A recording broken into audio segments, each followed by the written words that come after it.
I didn't grow up in a privileged household, so to speak. I actually grew up in quite a poor family. My dad worked 2 jobs and my mom was working a job as well. A lot of their time and energy were sapped by their work. They had to work these jobs to support our family. That was up until my mom actually got cancer and she had to stop working her job. We already lived in a very tense household, but when my mom had to quit her job because of her cancer, the financial situation got worse and worse. We no longer could survive under the crushing waves of financial pressure. Just to be clear, at this point I was like 7 years old, so my recollection of this time is very misty. Something I do remember though quite vividly is hearing some sort of argument going on downstairs, some sort of moment of panic, and I walk downstairs and I look out of our window and our car has been clamped. I was too young to understand why. What I did understand is how horrendously stressed this made both of my parents. I also remember one Christmas, and this is like a core memory which I unlocked while deep diving into this video for you guys. But I remember actually one Christmas I received Christmas presents from a charity which actually sends out presents to families who have suffered through cancer. I remember receiving those presents and I wasn't even happy. It actually made me feel sad receiving those gifts. I suppose I blame a lot of my rough upbringing on the lack of peace in my household because of this constant crushing feeling of financial drowning. I was too young to understand, but all I knew was that my home didn't feel like home. It didn't feel safe to me. It always felt like it was on thin ice and the ice was constantly melting and my parents were just so stressed, constantly arguing with each other over money and bills and calling up companies and having really stressful phone calls and receiving letters in the post, going downstairs, seeing my mom crunching a bunch of numbers, trying to make miracles happen with the little money that we had. You can probably assume that that atmosphere certainly contributed to my general anxiety I had growing up, but also a massive scarcity mindset around money. I was taught from a very young age, from the atmosphere that I was in, that money is incredibly scarce and you should hold on to every penny that you can, because at some point some shit's gonna happen. You're gonna get cancer, there's gonna be a bill that comes through, your car's gonna get clamped, you need to have money in your bank account, otherwise you're fucked. And this bled into really every facet of my life, because if you think about it, what money is it's just freedom. And I allowed myself absolute minimal levels of freedom for the sake of saving money, for this sense of safety. Go out to enjoy a meal with your family and have a good time? Well, no, because I need to save my money. I don't want to spend my money on that, even though that's so fucking important. And of course, dating was totally off the table, even though at this point, I didn't have that many options anyway, if you're familiar with my story. I was actually insanely depressed and insanely anxious. And for 4 or 5 years, I was a shut-in. I didn't leave my house. So it's not like I was rolling in options in terms of dating anyway, but even things like fixing my teeth. I had really bad bottom teeth for the longest time, and it was something that I was insanely self-conscious about. But it took me 3 or 4 years of convincing to finally get them fixed and to invest in braces, which is the highest return on investment thing I've ever purchased in my life. It's increased my quality of life massively. I have a healthy mouth. You only get 1 set of teeth. You have to look after them. My teeth were so bad I couldn't even brush them properly. So this is how bad my scarcity mindset was around money though. I would sooner walk around with smashed up bottom teeth to the point where I'm too self-conscious to actually smile, and I can't even brush them properly, before dropping 4,000 bands on Invisalign. And then when I started to get into the gym and I wanted to try and bulk, I wanted to try and put on some weight because I was really fucking skinny. I was really underweight. I would spend all of my days gaming. I would literally forget to eat food. So I had a horrible physique. So when I started to get into the gym, I wanted to bulk. I wanted to build muscle.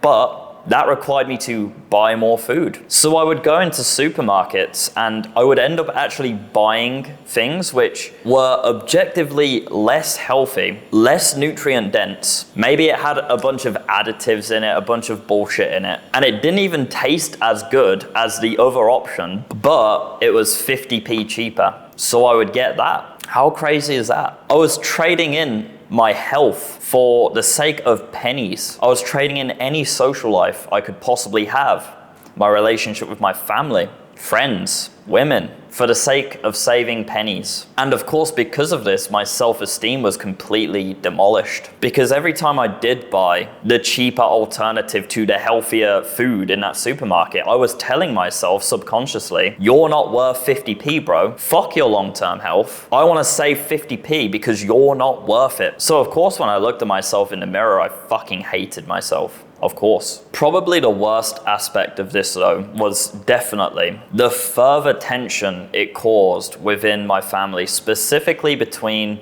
me and my mom. My sister at this point was the total opposite of me. She would spend every single penny that she got. She was very reckless in that sense. While I would literally hold on to every single penny I had. So what would happen is my mom would actually come to me to borrow money because I was the responsible one holding on to all of my money. And my mom at this point, she had to borrow money from me because, to put a long story short, we never recovered from when she got cancer. Financially, we never recovered. We got put in an incredibly bullshit situation which held us financially captive for years upon years upon years, and it continued to wreck us, which is actually a big reason why I have very little love for the UK anymore, because at every single turn, the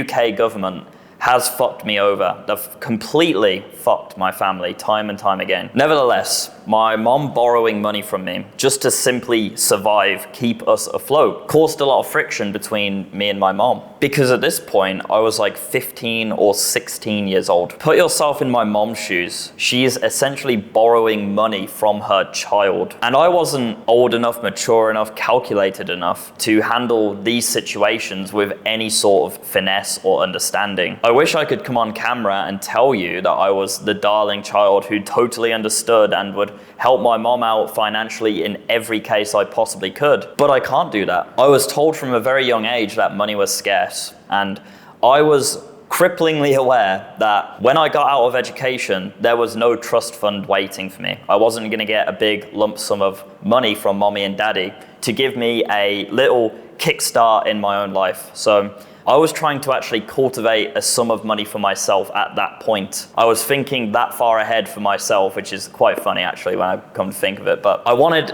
a decent start in life. That's what I wanted. And I was putting aside money from my pocket money and small little side hustles on the side to try and build up this fund. I also knew at this point that borrowing money to my mom wasn't actually borrowing. It would be pretty much me giving it to her, because I knew for an absolute certainty that there was a very, very, very slim chance that I would see that money again, because my mom was constantly drowning in financial stress and she wasn't capable of paying me back. Literally, she didn't have the money, like, ever. Or if she did, then it would be some insane payment plan, like, yeah, I'll pay you back £5 every month or something like that. And at that point, it's like, well, whatever. It's funny actually, I actually logged into my UK bank account. I've not logged into that for a very long time. And there's still money coming in from my mom on a monthly plan that she made like 5 years ago. I've been getting like £5 sent into my bank account per month for the last like 5 years to pay off some sort of money that I borrowed her at some point. Mom, if you're watching this, you can cancel that. I don't need that money. But all of this put together actually cultivated in a lot of friction between me and my mom. While I did always end up borrowing my mom the money, it would usually be after some sort of horrible exchange where I would be like, oh, but mom, I really don't want to, I'm trying to save this money. And then my mom would remind me, by the way, Sam, like, we're fucked, we're totally fucked financially, and I can't afford to keep paying off this house that we're living in, and I can't afford food. And then I would respond in some pubescent way, like, oh, well, that's bullshit, it's not fair, whatever, right? And would fucking argue about this. We'd argue over money. Menial amounts of money in hindsight, menial. It wasn't that much money. Sam, can I borrow £20? And we would probably argue about that, £20. Like, crazy. There's a lot of moving parts, okay, as to why we argued, why this was the case, and some of it's private, so I can't talk about it. But it was fucking horrible, as you can imagine, both for me and my mom. My mom having to ask essentially her child to borrow money from them because she's in that fucked of a financial situation that she has to do that. And then for me, because I just felt like it was totally unfair. My sister was recklessly spending all of her money, and I would always be the responsible one that people would essentially rely on. Of course, my attitude towards all of this stuff has totally changed as I've grown up. But I'm telling you it from the POV of me back then, okay? And as this was happening, my life was just getting worse and worse. I was sacrificing more and more for the sake of saving menial amounts of money. And at the same time, as my life got worse and worse, I would spend more time disassociating into fantasy worlds like video games, like TV shows, where I didn't feel this sense of horrendous scarcity, horrendous self-esteem issues, horrendous lack of peace in my home. I never felt safe. I always felt like at any point my entire life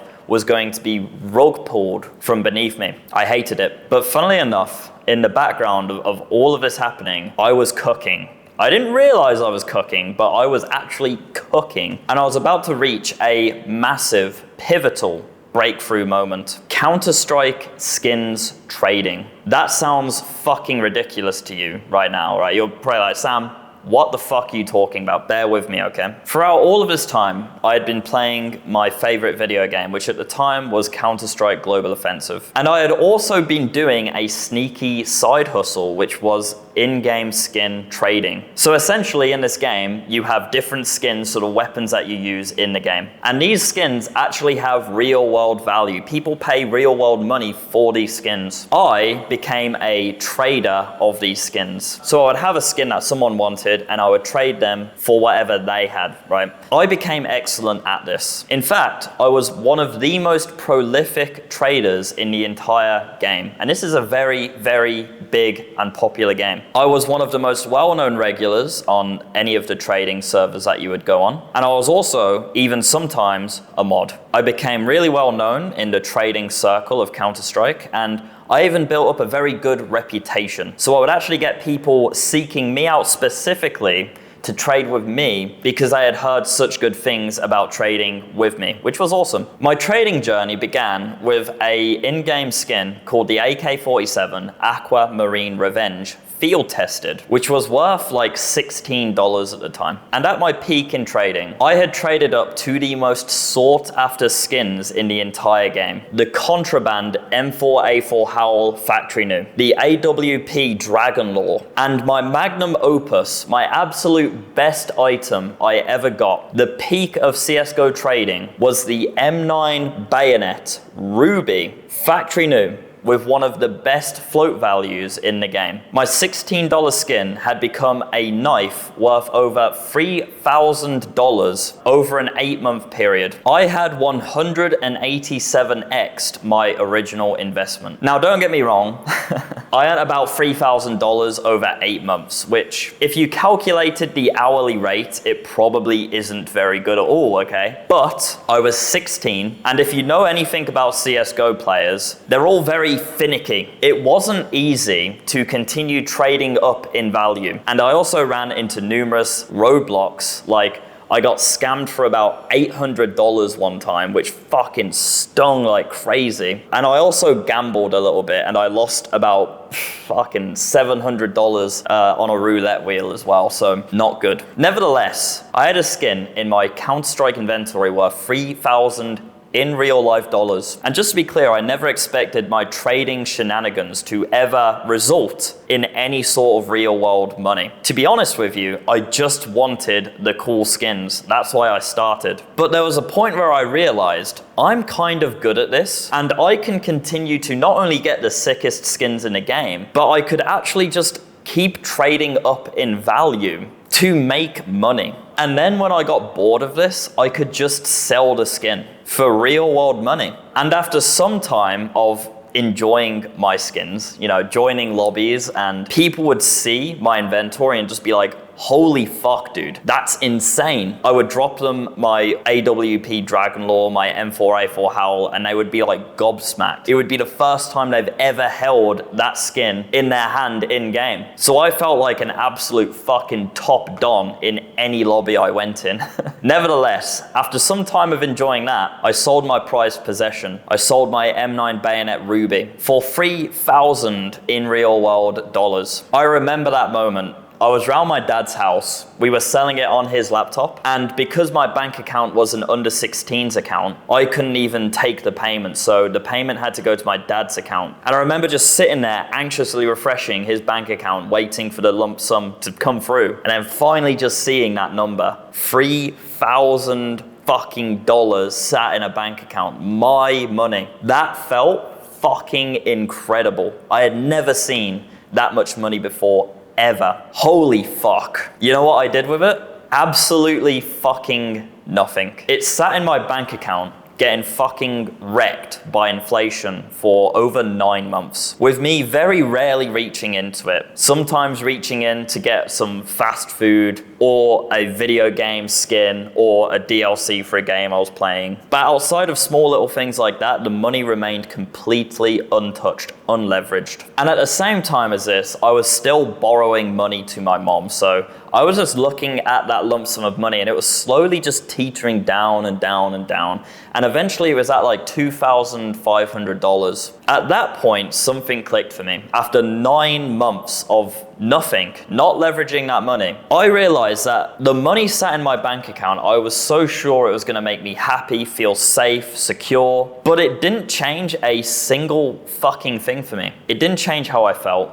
It didn't change that I would fucking get the less healthy options in the supermarket, the cheap gym membership. I would cheap out everywhere. I still wouldn't go out for dinners because I still had the same scarcity around this money. I had a lump sum of money in my account and nothing changed for me. My life was the exact same. I felt no different. My self-esteem was still garbage and I still felt the same way about money. My home was still not my home. I still had crippling anxiety. And meanwhile, my mom is still going to work, a 9-to-5 job, and she's going on public transport, so like public buses. And if you know anything about the UK, specifically Birmingham, these buses are not good. There's all sorts of shady characters on there. They're always running horribly late. They're just horrible to be on. In fact, I knew how horrible it was to be on them because I avoided them at all costs because I hated it so much and my anxiety would be insane on these buses. Yet my mom every single day is catching 4 buses to go to work to try and bring some money home for us so that we can fucking live. And she'd come home and she'd be absolutely exhausted because being on these buses is so mentally taxing. Oh God, the buses were fucking 40 minutes late again. And there was this weird man and he was trying to talk to me and I felt really uncomfortable. We hadn't owned a car since the cancer. We couldn't afford one. This is when I realized my opportunity for good. I could actually leverage the money I made to increase the quality of my life, but more so for my mom, to be honest, because I couldn't drive. And I didn't even leave the house anyway because I had really bad anxiety. But the money in my account didn't make me feel any different, didn't make me feel any better, any safer. So at some point, something clicked for me and I was like, well, I may as well just fucking use it for something good then. So I bought my mom a car. That's what I ended up doing with that money. I spent all of it on a car. Nothing fancy, you know, not a Mercedes-Benz or anything like that, but it got the job done. She wasn't on public transport anymore. She wasn't on those buses. She wasn't standing at the bus stop for fucking 2 hours a day in the blistering cold, in the rain. She got in her car and she drove to work safely and comfortably. And my bank account was once again empty, but my mom's quality of life improved massively, and mine by extension of that as well. I'm sure you guys can relate to this if you're a man watching this, even if you're a woman. Nothing is more soul-crushing to you than seeing your mom unhappy, upset, stressed. That is one of the worst fucking feelings you could possibly harbor. So buying my mom a car felt really great, but it was nowhere near enough. We still had tons of issues, tons of financial stress, pressure. And with a new car, we had a few more expenses now too. We had to pay for road tax, petrol, car insurance, so on and so forth. I needed to make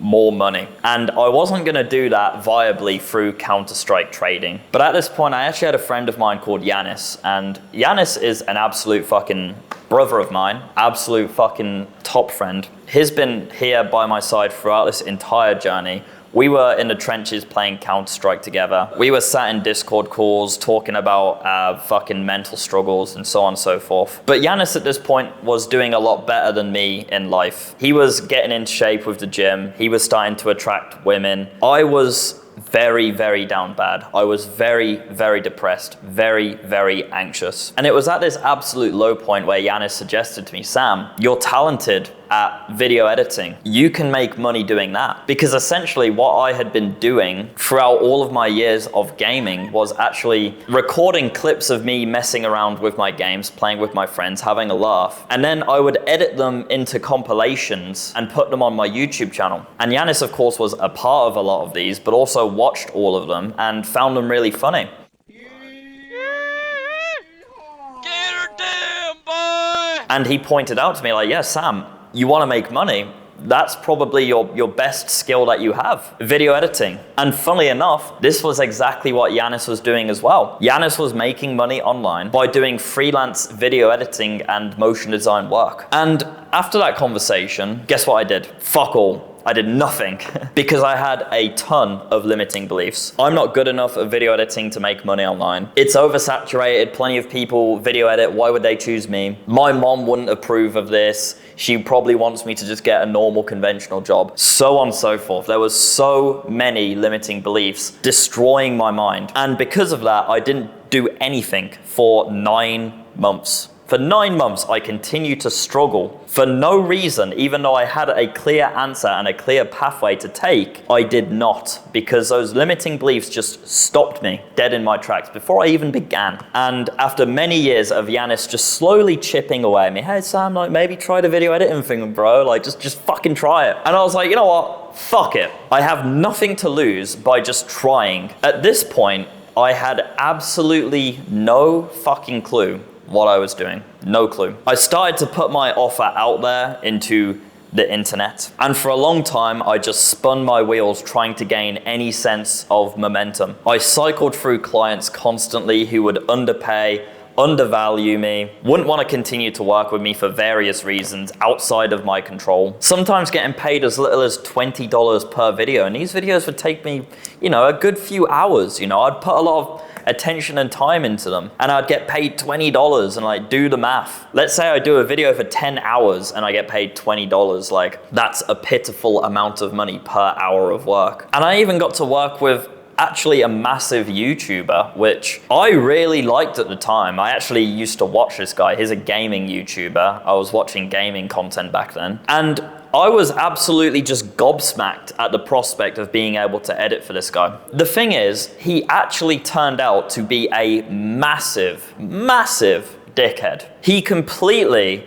demolished my self-esteem. And for months after, I felt so terrible that I literally just stopped video editing. And on top of that as well, now looking back at that situation, now I know what I know. This guy was paying me jack shit, okay? He was gonna make a bunch of money off this video that I was editing for him, and he was gonna pay me pennies. This guy is a cunt. But I had no idea how to negotiate back then, and I was just completely starstruck by the idea of working with one of my favorite YouTubers, so I just went along with it anyway. But it really ended up stinging me big time. It knocked me off the wave of momentum which I was riding, or at least trying to ride. I didn't realize it at this point, but I was in the valley of despair, and I was really close to giving up. But I never did. Even though I did come into tons of roadblocks and so many issues, and I would continue to get fucked by clients underpaying me, undervaluing me, terrible communication, leaving me on red, so on and so forth, I autistically persisted and continued to just experiment with what worked and what didn't work. And eventually, after a ton of pain, a ton of setbacks, and being led astray numerous times, I got my first big gig, or at least it was an okay gig. $300 to edit a League of Legends stream highlight video. And that was right up my alley, because these are the types of videos that I had been editing on my own channel anyway. So I knew I would absolutely smash it. I have the required humor and the skill set necessary to create a sick stream highlight video. And expectedly, I absolutely fucking crushed it.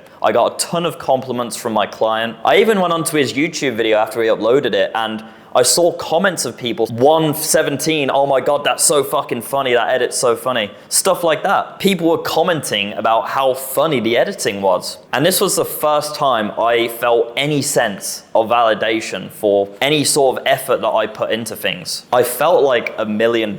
Like seriously, I've got a fucking smile on my face just thinking about it, like getting that moment of seeing comments complimenting your work, what you did, what you made, what you crafted, your creative energy. Seeing people appreciate that, priceless, man. My self-esteem began to get boosted massively after that, and I realized I could do this shit. And I ended up working with that client a few more times. But at the same time, I also had a new client who came knocking at my door. A man named Hamza Ahmed. And at first, it was just a normal gig. Okay, this guy sent me a 50-minute raw file of him just talking in front of a camera. Cool, no problem. He wants very simple cuts. Cool.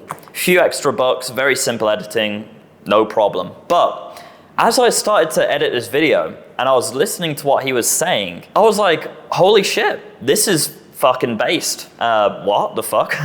Finished the video, sent it him. Cool. And he wants to work with me again. He wants to actually start pumping these videos out more often, every day in fact. Okay, I can do that, no problem. It didn't take me long. It was just a simple video, right? As I continued to work through these videos, they just kept getting more and more based. And they were actually speaking directly to me as well. Empowering messages for misguided young men who have bad mental health, who are struggling with their fitness journey, struggling with attracting women. That's me. So I was editing all of these videos and I was mining all of this knowledge because I have to watch the video in order to edit it. And I was just thinking to myself, this guy's actually really fucking special. Like the way he speaks, the way he tells stories is fucking incredible. Like this is a pretty extraordinary guy in my opinion. Or he could be.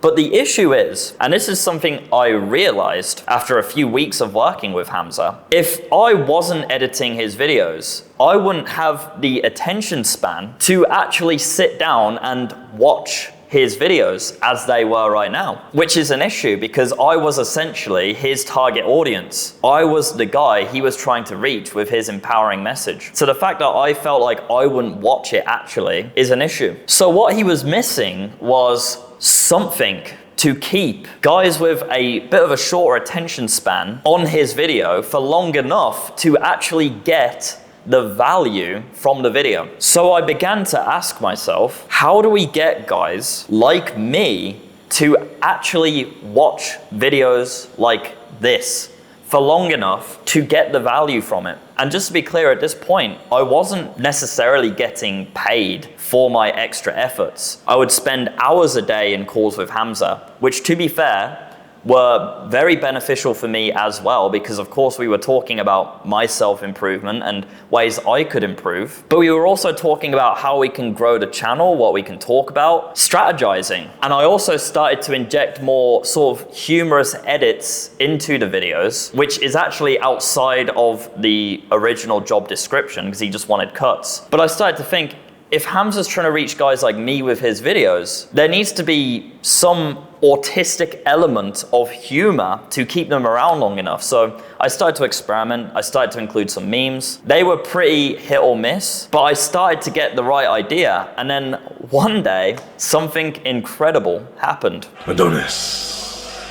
One day, Hamza just randomly introduces these characters into his videos, Jeffrey and Adonis, which were essentially providing a caricature of someone on bad habits and someone on good habits. And I decided at that point, okay, I could just do cuts here and not add any visuals or anything like that, but it would kind of be better for people to visualize these characters if we gave them something to look at. That's when I stuck the Wojak PNG on screen and the GigaChad PNG on screen. And that's how it began. Just from that, Hamza randomly making up these two character names, and I randomly throwing up some visuals of these guys. And then we just stuck with that, and we started to do it every single video. And then as Hamza continued to do these videos, he would start putting them in different scenarios, and I would animate them in certain scenarios, and I'd be doing some silly, goofy stuff. And I could get a little bit creative. I could use my silly, memey humor and my editing skills that I learned from doing my own shitposty videos into making some of this stuff actually quite funny to look at. And then we started to put them at the very start of the videos as a hook to bring guys like me into watching the video because they found the animations humorous and funny. It didn't take long for this to catch on massively. As Hamza continued to storytell these two characters doing all this silly, whimsical stuff, and I continued to visually represent it on screen in humorous and funny ways, the comments began to be overridden with Adonis. And then people who didn't like the channel would start to be called Jeffrey as well. And it spread like absolute fucking wildfire amongst Hamza's target audience. Everyone found it funny enough to stick around to watch the animations, but then afterwards continue to listen to Hamza's empowering self-improvement message. We were successfully reaching our target audience, and with that came massive amounts of success. I started working with Hamza when he had 500 subscribers, and we were both on benefits in the UK. We were taking paychecks from the government. By the end of me working with Hamza, we had scaled his YouTube channel to over 2 million subscribers. He is the king of self-improvement on YouTube. And a large part is down to the fact that we created that Jeffrey and Adonis format to bring in his target audience, using the silly, whimsical animations as a gateway into his empowering self-improvement message and his storytelling skills. I had dropped all of my other clients at this point. I went totally all in on Hamza and his vision. I edited every single daily Hamza upload for a year and a half. I became an absolute efficiency editing machine, knowing all of the plugins, all of the tricks. I knew how to edit insanely quickly, effectively, all while still continuing to inject my humor throughout the video to keep people watching. And as Hamza became more successful, so did I. I continued to negotiate my pay, and I got better and better at negotiating. And of course, with the results that I was getting him, it was pretty undeniable that I should get paid more anyway. I had become so excellent at what I was doing that of course I could demand more pay. I started to be able to pay my mom monthly money to help her out and to alleviate some of the financial pressure that we were under. I could even start to eat more healthily. I could even actually go out for family meals sometimes. I could buy my parents and my sister presents at Christmas and birthday, which is something that I could never afford to do up until that point. And as I continued to go all in on the skill of video editing, my self-esteem and my own journey of self-development continued to just blow up. I became someone of value. I no longer looked at myself in the mirror and thought, fuck, I'm not worthy of love. Because every time I made a video and I would check the comments and see people timestamping edits that I've done and saying, oh my God, this shit's so funny. This video actually changed my fucking life. I'm so thankful I clicked on it. That would make me feel incredible. I was making a massive positive impact on the world. And at the same time of doing that, I was making money, I was giving back to my people, and I was helping to run a massively successful and life-changing business. My scarcity around money slowly but surely began to wean away. Instead of holding onto money for dear life, I would start to spend it wisely and holistically. I would invest in myself, I would invest in my people, I would invest in my business, upgrading my PC, buying learning materials, plugins, and I would just focus on making more money rather than holding on to what I did have. And that brings me to my life now. 2.5 years later, I live in Thailand. I'll show you some footage of what my day-to-day life looks like on screen now. And that's no joke, that is literally what my life looks like every single day. I'm staying in a beautiful villa at the top of a hill overlooking a beautiful tropical island. I actually flew my girlfriend out to live with me, and I pay for absolutely everything for her: food, rent. She does not pay a penny to be here. I'm able to provide for her because of all of the work that I do and the reputation that I've built for myself as a video editor. I have an awesome circle of friends who are all doing absolute bits in their own businesses, which funnily enough, they're all always looking for video editors as well. So I'm actually able to help students of mine land work with my friends directly. My mental health is absolutely incredible. I've completely defeated my clinical depression and my crippling social anxiety, and my self-esteem is incredible. Of course it is. I'm financially stable. I run a business which genuinely changes lives. And I get to do what I love every single day on a tropical island in Thailand, making money from my laptop. And I still have a lot of work to do, but something which really hammered this home to me a few days ago is taking a shipment of over 30 grass-fed ribeye steaks that my girlfriend, my lovely girlfriend, is going to cook for me. But funnily enough, it actually brought me back to moments where I was in a supermarket and I was looking at silly things like pasta sauce, and I would choose the cheaper option, the less tasty option, the less nutrient dense option, additives full option for the sake of saving 50p. And now I'm in the position where I can spend $500 on a food shop of steaks, premium quality steaks, without batting an eye. I get to eat amazing, healthy food, which nourishes my body. And I can do that because of my work in the fucking trenches. How amazing is that? Video editing has completely changed my life and my mindset around money. My self-esteem, my mental health, my relationship issues, my money issues, all solved by pursuing excellence in video editing. Even through my relentless persistence, even through all of the bullshit, the setbacks, the limiting beliefs, the doubts, the arguments, I pushed through. And that's why I feel so fucking strongly about video editing. It's why I talk about it so much. It's why it's the only service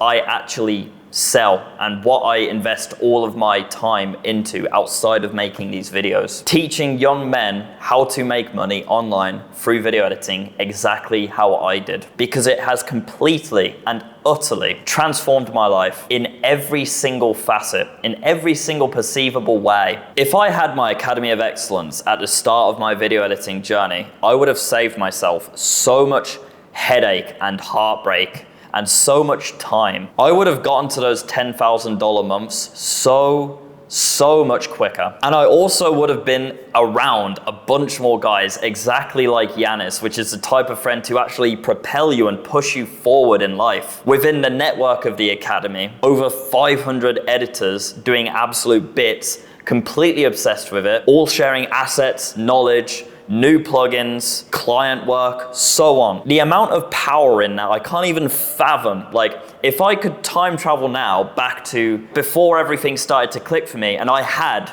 something like my Academy to help me, it would have been a complete fucking game changer for me. It would have completely changed my life. And I didn't even mean for this video to become a fucking sell, okay? I just genuinely really feel strongly about the fact that video editing has completely fucking changed my life. Everything that I've learned about video editing and how to be incredibly efficient, fast, effective is all condensed down into 25 hours of video content for you to watch inside of my Academy, which is gonna fast track you to being a sick, time efficient video editor. You also get access to the network, like I say, of over 500 guys who are just as obsessed as you. It's a one-time fee. You get lifetime access for more than a reasonable price. I'm not charging thousands upon thousands of dollars for this, okay? I want it to be as accessible to as many people as humanly possible, while also turning me a fair profit for my work, because I put a lot of work into this. It's my only service I sell. One-time fee for all of the information and support you could possibly ever need to achieve your lifestyle of freedom. And while you could be like me and you could continue to just run into wall after wall after barrier, into trap, and feeling all of that pain and walking through the valley of despair alone with little hope and little guidance. You don't have to do that anymore. You don't have to do what I did. Months upon months upon months of trying and failing. Low-paying clients, constantly cycling through new clients, undervalued, underappreciated. Fuck that. No more. It's not uncommon for my students to go from 0 video editing experience to within 3 months landing their first $3,000 online through video editing. That is how fucking crazy this academy is if you utilize it correctly. Because I'm not going to do the work for you. Don't get it twisted. I am going to support you, but you need to be hungry enough to do it yourself and to utilize and leverage everything that my academy offers you to cultivate your lifestyle of freedom. Much like how Artem did. Artem's getting paid $2,000 per video. Imagine that. You edit 1 video and you fund 1 month of your lifestyle in a place like Thailand. Living like a king on a tropical island, riding your motorbike around, all while printing cash from your laptop. Or like Aaron, who's 16 and is making $3,500 per month through video editing, which is more than what I made in 8 months with my CSGO trading. And he did that within 4 months of joining the academy. How fucking crazy is that at 16? Or Nicola, who is actually one of the ex-Hamza video editors. And by the way, you will find all of the ex-Hamza video editors inside of my academy, who I helped land a new client with a $3,000 per month retainer through my vast business network. I could shove student results down your throat all day. That's why I always end all of my videos with this, because I have so many success stories that I don't want to use up too much of your time by shoving them down your throat every single video. You could be next. Join my Academy of Excellence right now. The link is in the description. I hope this video is inspiring for you. Video editing changed my life, and it absolutely can change your life too. Take care, boys.